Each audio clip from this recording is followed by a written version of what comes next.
Mixed by SP Nitesh।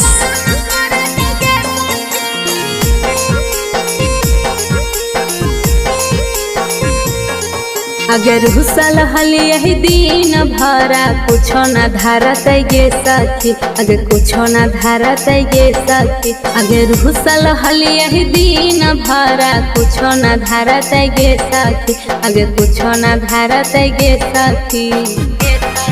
अगे दिया बुता के पिया सब है काम करत गे सखी, अगे दिया बुता के पिया सब है काम करत गे सखी। गे रहतिया के मुआली के महार मारत गे सखी, अगे महार मारत गे सखी। अगे दिया बुता के पिया सब है काम करत गे सखी, अगे दिया बुता के पिया सब है काम करत गे सखी।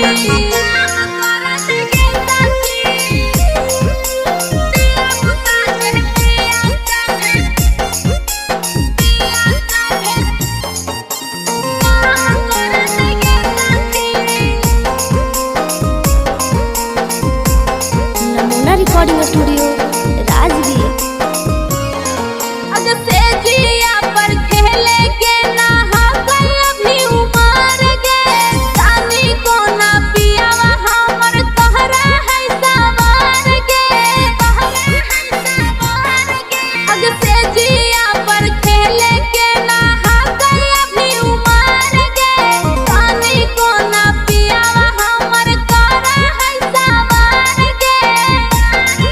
अगे दुखावो ना बुझक छूटा निहियन चारा कगे सखी, अगे छूटा चारा कगे सखी। अगे दिया बुता के पिया सब है काम करत गे सखी, अगे दिया बुता के पिया सब है काम करत गे सखी।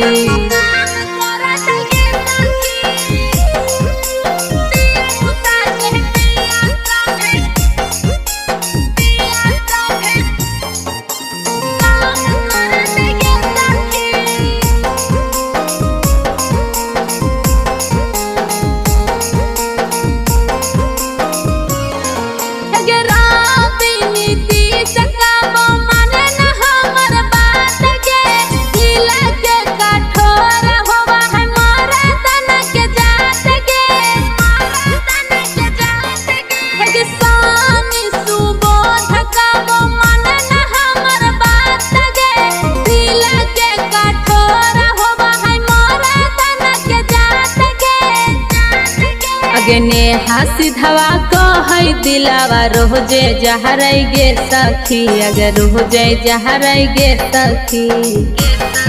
अगे दिया बुता के पिया सब है काम करत गे सखी, अगे दिया बुता के पिया सब है काम करत गे सखी। नमूना रिकॉर्डिंग स्टूडियो राजगीर।